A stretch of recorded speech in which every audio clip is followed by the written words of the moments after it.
Now we start exceptions to the law of DMU. Okay.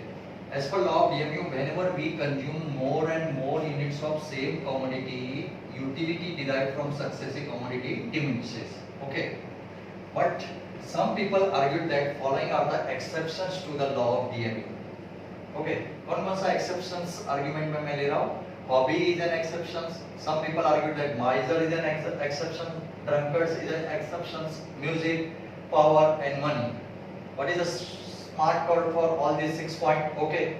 Hindustan, Mera, Desh, Mera, Pradesh, Mera. Okay. You have to remember like this. ठीक है. Hobbies. How hobbies is an exception? उसको मैं explain करने जा रहा हूँ. जरा ध्यान से सुनना. मैं क्या बता रहा हूँ? Hobbies is an exception. कुछ लोग ऐसे argument करते हैं. Okay, some people are hobby of collecting stamps and coins and printing. किसी को hobby होता है stamps collect करने का, किसी को hobby होता है old coins collect करने का. तो वो लोग किस तरह argument करते हैं वो आप सोचो. So some people argue that hobbies is an exception. Okay, because more and more stock of all these stamps or coins and whatever may be the painting, then he gets more and more pleasure. That means this law is not applicable on hobby. ऐसा argument कर रहे हैं. But according to Alfred Marshall, this hobby point violate what conditions? It violate the condition of homogeneity. क्योंकि अगर आपको hobby collection का होता है कि collection of stamp का hobby होता है, तो क्या आप same stamps collect नहीं करते हैं? different year का stamps collect करते हैं. Coin भी collect करने का hobby होता है, तो different year भी coin collect करते हैं. लेकिन अपना main conditions क्या था? Condition of homogeneity, that is same in size, same in color, same in taste. Yeah, all units of the commodity must be homogeneous. That means here these hobby conditions. Hobby point violate which condition? Conditions of homogeneity. Now second point देखा miser. Miser के case में कंजूस आदमी आपको पता है. Miser के case में भी this law is not applicable. कुछ लोग इस तरह argument करते हैं. क्या argument करते हैं कि every additional rupee increases marginal utility. Miser के केस में जैसे जैसे उसके पास ज्यादा पैसे आते हैं, he is never satisfied. Marginal utility increases. That means this law is not applicable on miser. But सबके बाद मैंने but लिखा. However, it violate which condition? Assumptions of rationality. Conditions क्या बोला था कि rational आदमी होना चाहिए and miser is not rational person. Already मैंने explain किया है. Okay. Now the third exception is drunkard. कुछ लोग क्या argument करते हैं drunkard? बेवड़ा आदमी. Okay. Drunkard is an exception because level of intoxication increases with additional unit of liquor. Let us explain. With the help of this schedule, instead of mango, अगर आप liquor ले लेते हो, units of liquor, दारू, okay, first pack, second pack, third pack, fourth pack, fifth pack, तो marginal utility क्या होता है? चेक करते हैं. क्या marginal utility diminish होगा in case of liquor? No, because from first pack he gets some utility, whatever may be the utility. First pack पिया, उसे कुछ utility मिला. Then after consuming first pack, if he continuously consume second pack, then he may get more utility instead of less, because after consuming first pack that person become a psychosomatic person. आने दे और ध्यान से समझना. तो that means अगर आप liquor लेते हो तो यहाँ पे अगर आप 10 लिखते हो तो यहाँ पे second pack से उसे शायद ज्यादा utility भी मिल सकता है, because that person is a psychosomatic person. Okay, in that case this law is not applicable. ऐसे कुछ लोग argument करते हैं. तो this is an exception consider करते हैं. Drunkard is an exception because the level of intoxication increases with the increase in the additional unit of liquor. लेकिन वापस मैं बोल रहा हूँ but it violate which condition? Again it violate which condition? Condition of rationality, because Devda and this drunkard is not an exception. बार मैं बोल रहा हूँ. पहले मैं बोल रहा हूँ कि drunkard is an exception, but बाद में मैं बोल रहा हूँ it violate rationality condition, because according to Alfred Marshall, all these are the conditions required for applicability of this law. This law is valid only these conditions are satisfied. आप जानबूझ के अगर कोई आदमी को लाएंगे और बोलेंगे कि इसके ऊपर ये लॉ नहीं अप्लाई होता है, तो these are not real exception. Even though all these exceptions are only, हम लोग बोल सकते हैं these are only apparent exception, but these are not real exception. तो एग्जाम में अगर आता है एग्जाम में आपको कि there are many exceptions to the law of DMU, do you agree? तो आप यस लिखेंगे कि नो लिखेंगे? तो मैं वापस रिपीट कर रहा हूं, there are many exceptions to the law of DMU. तो आप यस नहीं बोलने का है, आपको नो लिखने का है। और क्या लिखना है? There are no real exception. इसलिए लास्ट में मैंने लिखा है these exceptions are only apparent, they are not a real exception, because all these exceptions are considered as an exception, but it violates the conditions of this law. Hence, in law of DMU, there are no real exceptions, and you have to write all these points as it is. Okay, let us take next point. मैंने क्या क्या cover किया है? Hobby, miser, drunkard. The next point is music. सबको मालूम है music.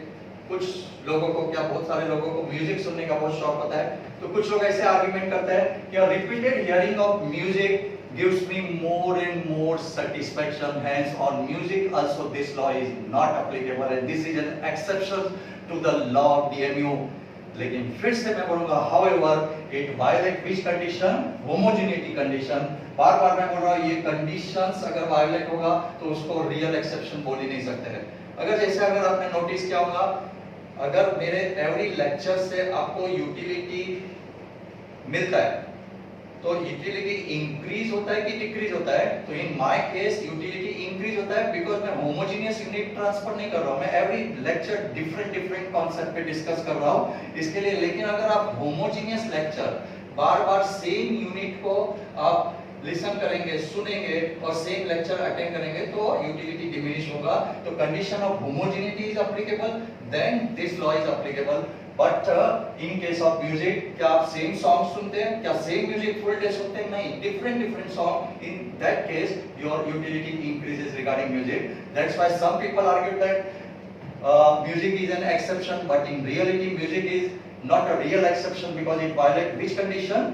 Homogeneity condition. That means after each and every point मैंने last में but लिखा है, you have to write this in the example कि every exception violate which conditions. Okay, so now hobby is over. Some people argue that miser is an exception, but this is also not a real exception. But drunkard, then music, and next point is a power. Power. किसी कुछ लोगों को होता है कि मैं powerful इंसान बनूं, मेरे पास पावर आ जाए। Okay, that is muscle power, may be money power. तो पावरफुल पर्सन जो बनना चाहते हैं, तो when a person acquire power तो his lust for power also increases. आप नोटिस करो, जो पावरफुल इंसान बनते जाता है तो ही इज नेवर सेटिस्फाइड, वो और पावरफुल बनना चाहता है। मुगेम्बो खुश हुआ, कब खुश होगा? जब वो पूरा पावरफुल इंसान बनेगा। इसका मतलब in case of power also this law is not applicable. This is the argument by some people, but according to Marshall this also violate which condition? Condition of rationality. उसने पहले बोला था कि कंज्यूमर और पर्सन शुड बी रैशनल, जिसके ऊपर आप ये ऑब्जर्वेशन ये कर रहे हैं, he must be rational. Okay, and rational consumer किसको बोलते हैं? He wants maximum satisfaction. Okay, एक particular उसका satisfaction level उसे पता होता है। That means this point also violate which condition? Rationality assumption. कितने points cover हुए? Hobby, miser, drunkards, music, power. And last exceptions is a money. Money के case में, okay, सबको मालूम है, पैसे के केस में no one is satisfied. Okay, it is said that marginal utility of money never become zero. आपके पास कितना भी पैसा आएगा लेकिन मार्जिनल यूटिलिटी जीरो नहीं होगा। कोई ऐसा इंसान नहीं होगा कि मुझे नहीं चाहिए, लेके जा पैसा, लेके जा, मुझे रुपए नहीं चाहिए। ओके, तो some people argue that money is an exceptions. Okay, but अभी हम लोग क्या बोल रहे हैं? क्यों आर्ग्यूमेंट कर रहे हैं? क्योंकि always it increases when the stock of money increases.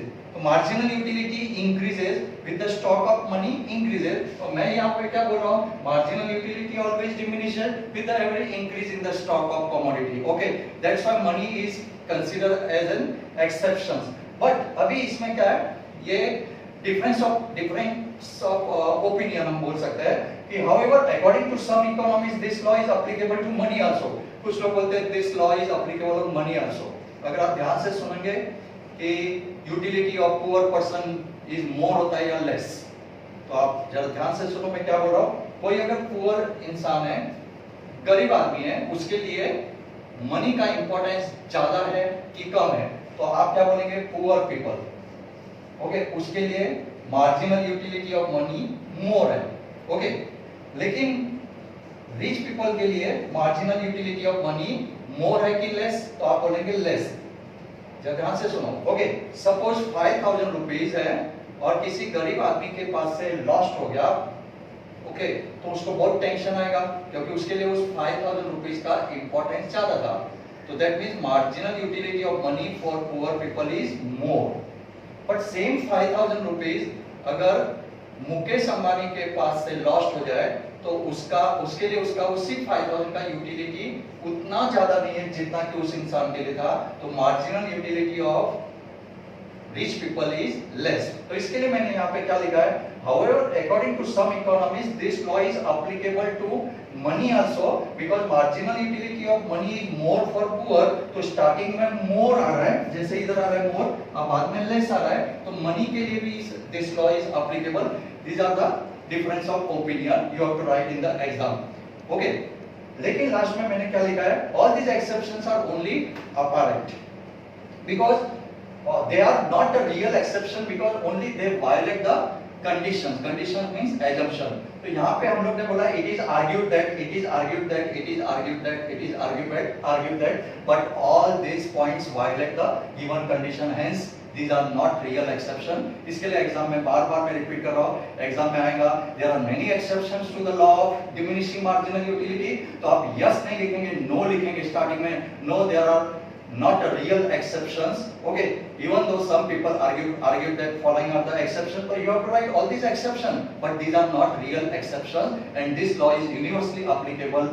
तो आपको अभी सब पूरा समझ गया होगा how you have to write law of diminishing marginal utility in the exam। okay, first you have to write introduction, then statement according to Alfred Marshall, then explanation of the statement जो मैं बार-बार repeat करता जाता हूँ, ये explanation।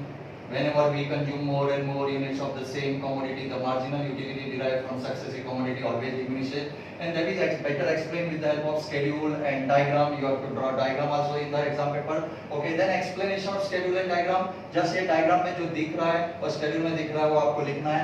then you have to write assumption, the smart code क्या है, hate corona, okay, रुक कोरोना 2 बार लिखा है, और don't start, टेंशन मत दे हम लोग को। ओके, नेक्स्ट है एक्सेप्शंस में hobbies, miser, drunkard, music, power, money, ये मैंने एक्सप्लेन किया है। All these are considered as an exceptions by some people, but these are not real exceptions of law of DMU. And the smart code is क्या है, हिंदुस्तान मेरा, देश मेरा, P for परदेश मेरा, मैंने इस तरह से लिखा है। ओके, तो follow this rules, follow this lecture properly, एकदम बराबर रिवाइज करो सभी क्लिप को, तब आपको फुल लॉ किस तरह से लिखने का एग्जाम में पता चल जाएगा। नेक्स्ट लेक्चर में हम डिस्कस करेंगे what are the criticism of this law of DMU, and the next lecture में हम लोग एक और क्वेश्चन करेंगे what are the importance of law of DMU. तो ये 2 क्वेश्चन अभी भी बैलेंस है, criticisms of law of DMU and importance of law of DMU.